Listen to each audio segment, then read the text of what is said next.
Who doesn't love a good story? And if it's about a fascinating, famous family, that's even better. Well, settle in and listen up, because Gail Marie Ford is here to tell us a few tales about the Cyberlink family and their life and times living at Stan Hwyet. Gail Marie is the Vice President of Outreach and Communications for Stan Hwyet. Welcome back to the show. Thank you. Happy to be here. So the father of this family that we're talking about founded Goodyear Tire, right? That's right. He co-founded the Goodyear Tire and Rubber Company with his brother C.W. So he was obviously a very successful businessman, but he was also a very committed family man. And it was very important to him to always keep the family close together. He remembered growing up the Sunday dinners that they had every week with his siblings and also his extended family, and he wanted to maintain that tradition. So when they were drawing up plans to build Stan Hwyet, there were some questions in the community about why such a grand estate.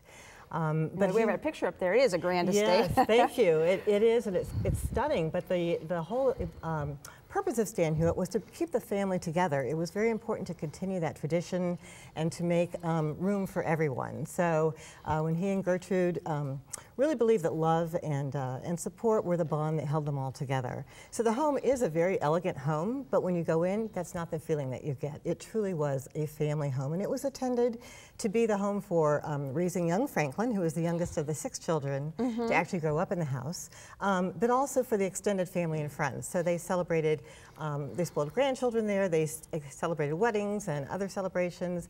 Some of the family members actually were there for extended stays, and so it was open to them always, in good times and in bad. And actually this year, Stan Hwyet is letting the public onto some of those relative events and things. So tell us about that. Yes, our theme this year is family, sharing our stories. So we're turning our attention to their relationships and the bond that they had with one another.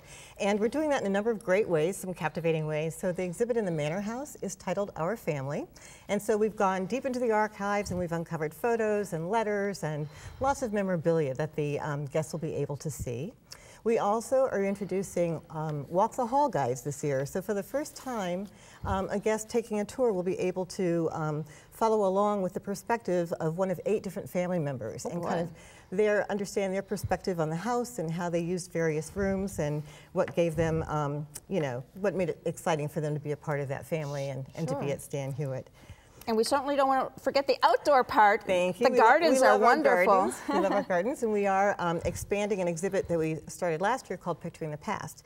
So we've added 6 new photographs. They are positioned at the vantage point of the photographer, so guests will be able to actually see history and the present and to be able to compare them. So we're very excited to have that as well. Very interesting. I think we have the English gardens, Our gardens are beautiful any time of year, so it's always one of our favorite draws. People love to come and just enjoy the gardens as well, so we hope they will. All right. It is story time at Stan Hwyet. To discover chapter and verse of this exciting season, use the information that's coming up next. My thanks to Gail Marie for sharing a few short stories with us today. Thank you. Learn more by calling Stan Hwyet at 888-836-5533 or visit their website, www.stanhwyet.org. Next.